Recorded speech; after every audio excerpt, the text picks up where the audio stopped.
What up, what up, what up? East Coast, West Coast, North, South, worldwide, YouTube family, Sickle Cell Warriors family. Welcome to another episode of Our Sickle Life. Yeah. My name is Ulysses. Today I have Shelfina and Michael with me. And we are talking about the symposium, the 5th annual symposium that the Sickle Cell Community Consortium put together. And this year it was hosted in Memphis. So I have Michael and Shelfina from the Tennessee Sickle Cell Foundation. Yeah. So if you guys can introduce yourself and let the viewers know what you guys do and what's the relationship with sickle cell and what made you guys decided to work in the sickle cell field. Okay. All right. Great. Well, you want to go first? Okay. My name is Shelfina, as he stated. I'm with the Sickle Cell Foundation of Tennessee. I am the patient advocate, navigator, data manager, what else? A multitude of things. I'm a heart, basically. I have the compassion and the empathy and the understanding because I lived with it for years. My husband, who passed March 6th of 2017, had sickle cell disease. This is my first symposium, and working with individuals living with sickle cell disease has always been a drive for me because I see how much they do. I see what they struggle through on a daily basis. And if they're not complaining, they're going beyond just a little bit, how can I complain? I laugh through my pain because of the simple fact I've seen what their pain does, and they still have a smile.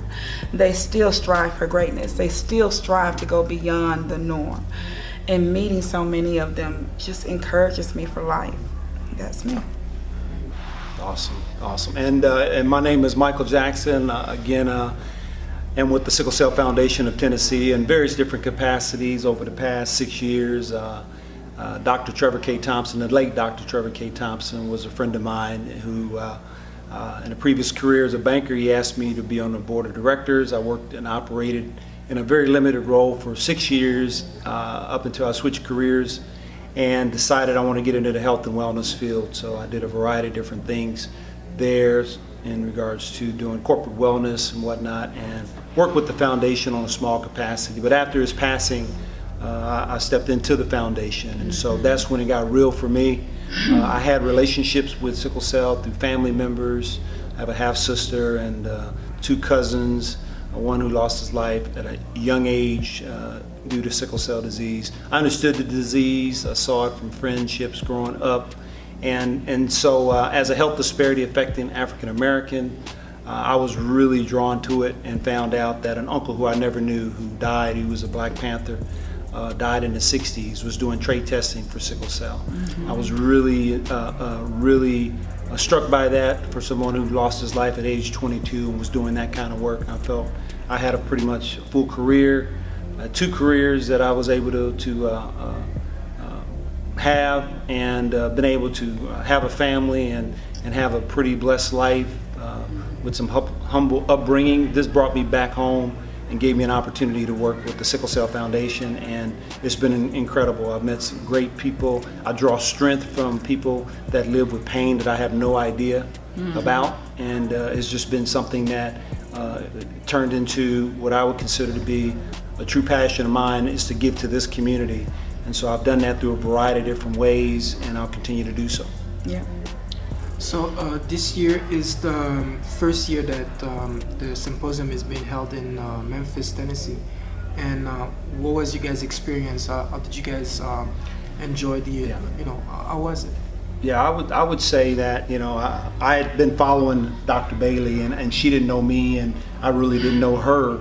But after following her on social media, I had reached out to her, and she immediately was talking about relationships from her contact with Trevor, Dr. Thompson, and she had mentioned she wanted to come to Tennessee, and so immediately we became, actively we're pursuing how to become part of the consortium. Mm-hmm. We're already part of other organizations, so why not? This is an organization for people living with sickle cell disease. In my experience coming into the foundation, this was needed to be able to help. I felt like it could help inspire and engage, because you already have what I consider to be a lot of thriving warriors that obviously still dealing with pain, but they're running their own organizations. They're actively involved with self-advocacy. They're doing it all. So we needed that infectiousness to be placed into the people living in Tennessee, which for me, that I can't motivate that, you know, not having sickle cell disease. I can't be Dr. Thompson. He was able to do that. And so we need the community as a whole, the world. You coming from all the way from Canada, you know what I mean, your videos and all that you do with your wife, and then Dr. Bailey in Atlanta. I mean, just everything that's happening creates so much energy that people need to see. That, you know what, wow, they're doing that, I can do it too. Yes. I had one of the people that I brought here, Morgan, she had the transplant, but she really was encouraged. She was like, wow, seeing all of you all together, because she'd never done anything like this. That youngness and that thought that, hey, I can do what Dr. Bailey is doing. I can do what he's doing. I can do what she's doing. It opens up their eyes. It just brings it together that this is what we're doing for. To see that smile on that 5-year-old's face that say, I may have sickle cell, but I can be like her. I can be like them. I can go beyond my pain. It amazes me when you get involved. And like I said, I've been with it for years because I was married to it. And when I say married to it, people don't understand what I say. I'm not saying I was married just to Warren. When you marry someone, I was married to sickle cell. We had a marriage. Well, explain that to the people that don't understand what you mean by that. Sorry. Okay. So I know what you mean by that, but break it down for me. Okay, when you're married to someone, you take on all attributes of what that other person is. You become one. So if they're going through something, you're going through it. I may not have had sickle cell within my bloodstream, but it was in my husband's bloodstream. So therefore, when he went to the hospital, I was there. When he had to combat any medical issue, I was there. I had to argue with sickle cell. No, you're going to sit here. No, you're going to take water. Okay, maybe we can make a compromise and we can go on this cruise, but then we got to do this before we go. It's where you have to include it in your relationship. You have to include it in your day-to-day. It's not just, hey, honey, I'm going around the corner. How are you feeling? Are you okay for me to leave you here? It's where you have to ingrain it in the relationship. So therefore, you're married to it. It's a marriage.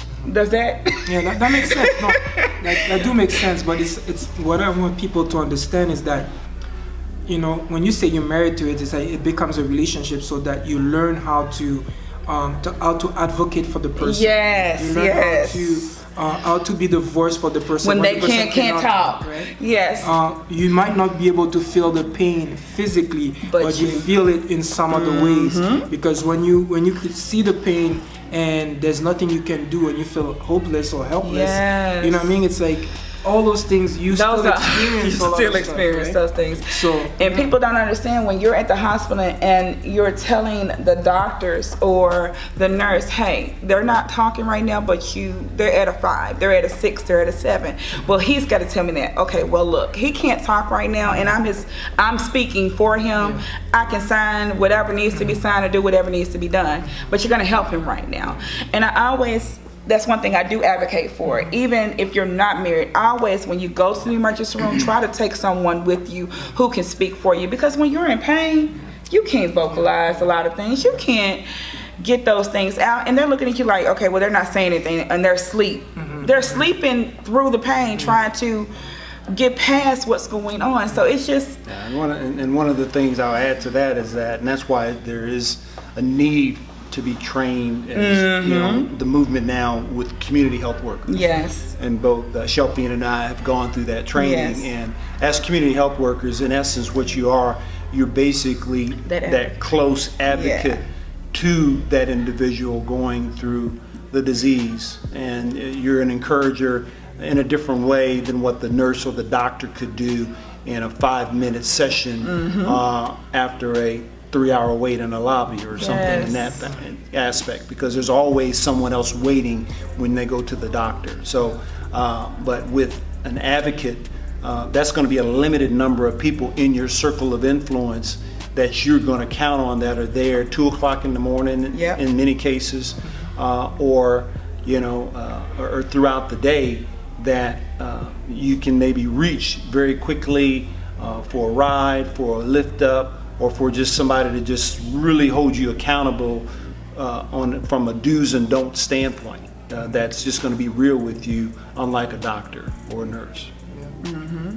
Well, I wanted to congratulate you guys for putting up a good, symposium. It was great.